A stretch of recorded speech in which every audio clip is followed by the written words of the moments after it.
In 1984, a boy named Richard Jr., or Rick, was at a firearms exhibition with his father. At a very young age, Rick was forced to stop going to school because of his family condition. His mother left the family and his father inevitably had to take care of him and his older sister, Dawn, alone.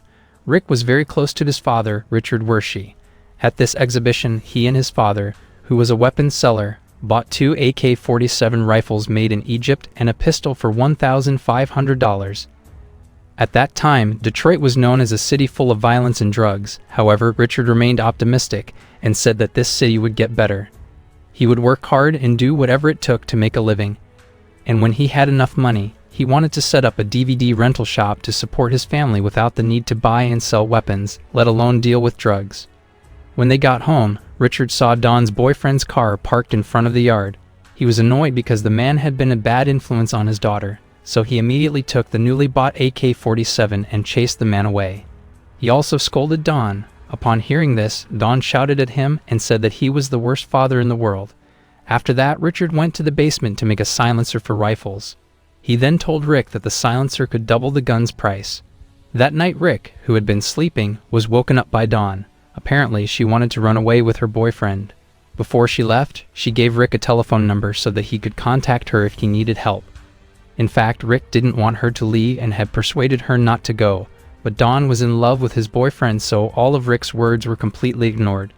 After saying goodbye, she left quietly, but without realizing it, her father woke up and saw her leaving from the window.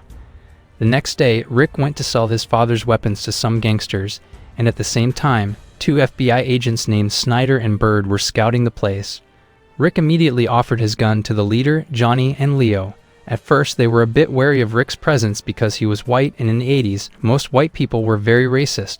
But after finding out that he was Richard's son, he invited Rick to show the weapons he sold. Apart from selling the rifles, he also offered the silencer. Hearing the offer, Johnny and Leo bought it for $100. Rick was then introduced to Boo, the gang's treasurer. He invited Rick to hang out together. In the evening, Rick went to the club with Boo. There he met a girl named Kathy who turned out to be the mayor's nephew and Johnny's fiancée. Apparently, marriages between officials' children and gangsters were a common thing in Detroit, especially if the gangsters kept bribing the officials. In that place, Boo invited Rick to have fun.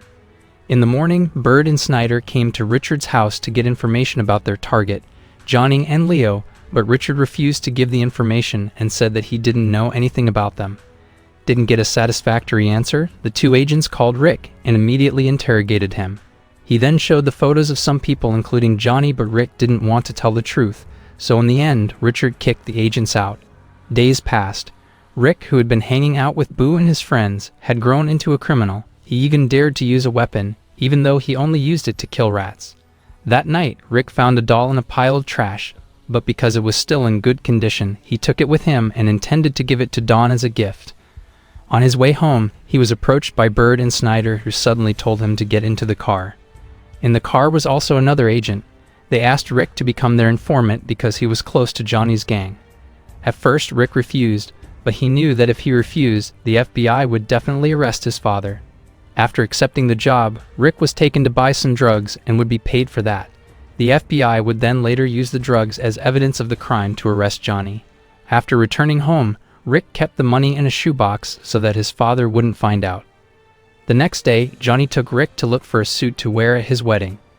At that moment, Johnny advised Rick to take good care of Boo because he was a valuable asset in his gang. Hearing this, Rick said that Boo was his best friend and he would never betray him. Before attending Johnny's wedding party, Rick got ready wearing the suit bought for him. Knowing that, Richard offered to accompany him there, but Rick felt that he didn't need to be accompanied. Accompanied by blaring music and drinks, Rick seemed to really enjoy the party. At that moment, Boo took him around while introducing important guests. Apart from that, he also chatted with Kathy for the first time, and this made him a little nervous, especially as she had time to help him straighten his tie. On the way home with his friends, Rick met his old crush, Brenda, and because he still had feelings for her, he asked the girl out to watch films at the drive-in cinema. While watching the film, Rick admitted to Brenda that he always admired her, and in the end, their long-gone feelings blossomed again.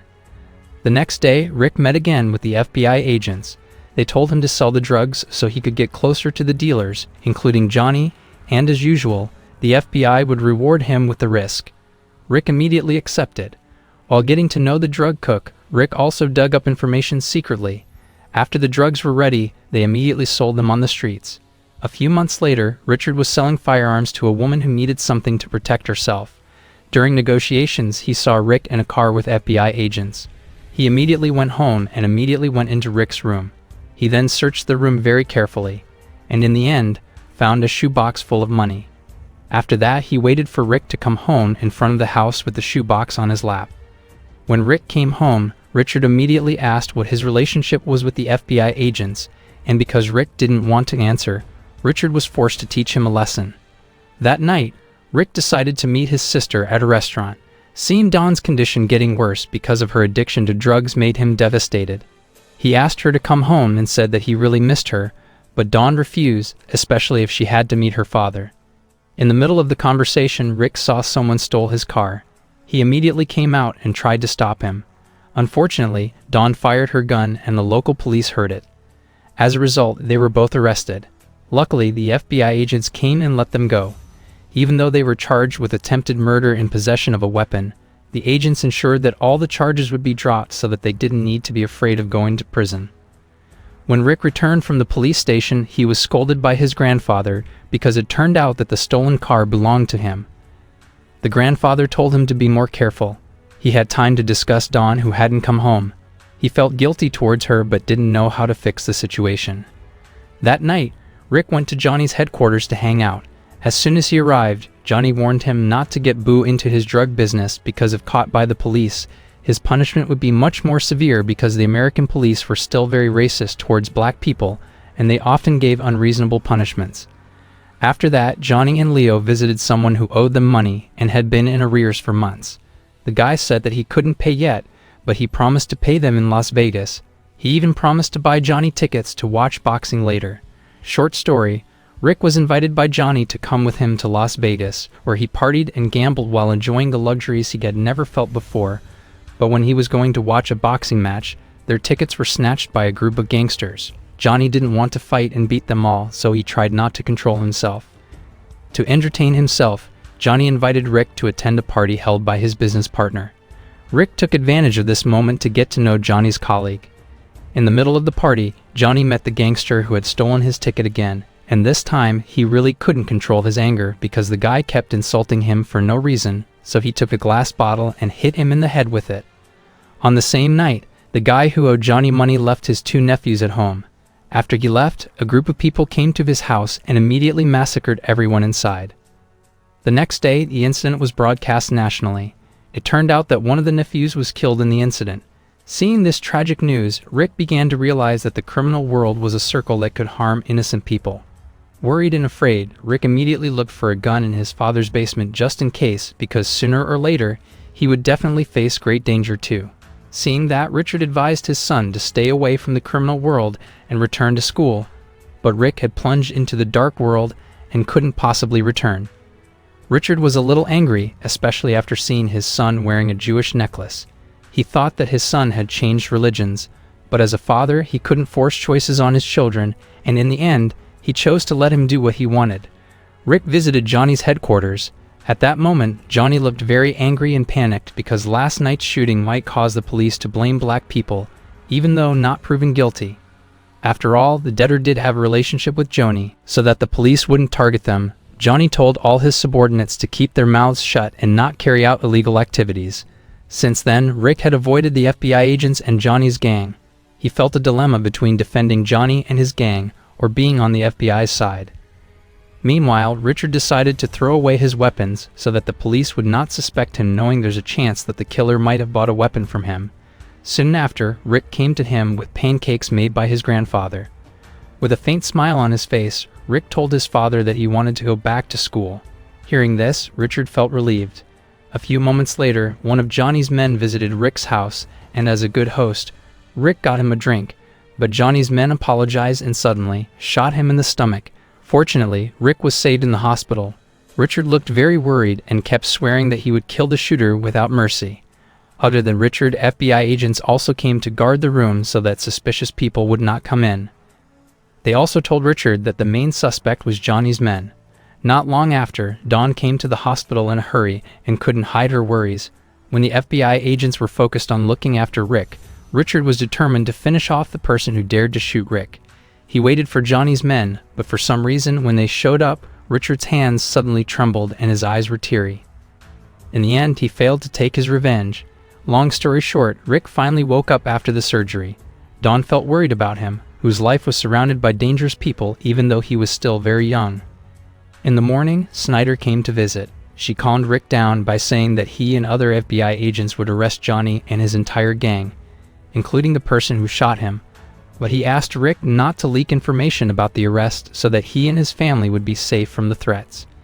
After the visit, Snyder mobilized his troops to arrest Johnny and all his gang members. A few days later, Rick started to recover and was allowed to go home. Unfortunately, Rick couldn't go to school yet for his other students' safety, because it was certain that gangsters would target him, especially those who worked with Johnny. A year later, a child visited Rick's house and told him the astonishing news that Brenda had given birth to his child. Rick immediately remembered his last meeting with Brenda and that they made out. Brenda never told him about her pregnancy. His father was very shocked by the news. However, as a responsible man, Rick and his father decided to visit Brenda and her child. Rick carried the baby while Richard looked enthusiastic when teaching Rick how to hold a baby properly. Sadly, Rick couldn't look after the baby because he wasn't safe from threats yet. Richard tried to comfort Rick, who still seemed uncertain and didn't know how to be a father. He said that he wasn't expecting both Rick and Dawn back then. Initially, he and his wife didn't have the intention to have children because of their poor economic conditions, but after they were born, Richard's life became more colorful, and from then on, he decided to raise them even though there were various obstacles facing him. On the way home, Rick proposed to his father to return to selling drugs. In their current condition, they needed extra money to raise the baby, but Richard strongly refused and wanted to earn money only in a legal way, even though he knew for himself that the only way to get enough money was by selling drugs. When they were arguing, Richard got emotional and couldn't control his car. Luckily, he managed to stop the car. Then, when they got out of the car, Rick started to shed tears, and for the last time, he persuaded his father to help him sell drugs for the sake of his little baby. After his father agreed, Rick used his connections with Johnny's former colleagues to obtain the drugs, and with capital from that guy, Rick returned to selling drugs on the streets. Because Johnny and other dealers were arrested, Rick had absolutely no competition. The money from his sales was used to buy things that Brenda and her children needed. One night, Rick and Richard went to a boarding house to pick up Dawn. This boarding house was a place where addicts lived. When they arrived at Dawn's room, her condition was very concerning. Rick persuaded her to come home, but she refused because she still hated her father. Rick then promised her that their father had changed and would not hurt her anymore, but she instead screamed hysterically when she saw Richard. When they arrived home, Dawn was quarantined to get rid of her addiction to drugs. Richard didn't actually have the heart to lock his daughter up like that, but it was the only way to cure her. As time passed, Dawn got better and Richard felt relieved to see his daughter back to normal. A year later, the DVD rental shop that Richard dreamed of was successfully built. He celebrated with his family, and this time, Dawn was completely clean of drugs. Later, Rick met with Kathy again. The woman looked lonely after her husband was imprisoned. Feeling concerned, Rick asked her to have a conversation. Kathy told him that Johnny was sentenced to prison for 20 years. Hearing this, Rick pretended not to know even though he was the one who put Johnny in prison. That night, both Kathy and Rick felt comfortable, and they both ended up sleeping together. When Rick came home, he saw his father looking at Dawn at her grandmother's house. Of course, he was happy because his family was back in harmony, but unfortunately, this didn't last long because 2 months later, the FBI agents raided their house and immediately arrested Rick on charges of distributing drugs with a total of 8 kilograms. And because Rick was still a minor, they also arrested Richard as his guardian. Panicked, Dawn tried to stop them, but there was nothing much she could do, so she could only surrender to the situation. After that, Rick and Richard met with Bird and Snyder. They offered a solution that might keep Rick away from prison. Richard had to become their informant once again to bring down the corrupt mayor. There was no other choice. Richard agreed to do it. He then asked for a written contract between them, but Snyder refused because it would look suspicious in the investigation process. She only promised not to betray him and asked him to trust her. The next day, Rick used Kathy to arrest her uncle, who was the mayor of Detroit. Not long after that, the FBI made arrests of powerful people in the government who were corrupt and related to the drug dealers. but for some reason Rick's name was mentioned on TV news, even though the FBI should have kept his name a secret. It turned out that the FBI didn't really care about Rick's fate, because in court Rick was actually found guilty and sentenced to life imprisonment even though he had helped the government. Hearing the judge's decision, Rick's family didn't accept this. In the end, Rick had to go to prison, and with handcuffs on his hands and feet, he underwent a very strict examination. After that, the guards took him to his cell while telling him that he would not be able to call this family without permission from the warden. On the other hand, Richard met Snyder and Bird asked for their explanation, but the two FBI agents acted as if they didn't know anything. At that time, Richard realized that he had been fooled and betrayed by them. Richard and Dawn then visited Rick while carrying Rick's baby. They asked Rick how he was doing. They really showed disappointment and sadness at the punishment that Rick had to receive. Despite his efforts to endure the pain, Rick finally couldn't control his tears, especially when he saw his little baby. After that, Richard said that everything would be fine because he would fight for Rick's freedom. He also told him that his prison sentence could still be reduced to 6 years, but Rick had submitted to his situation because, after all, he had made a mistake.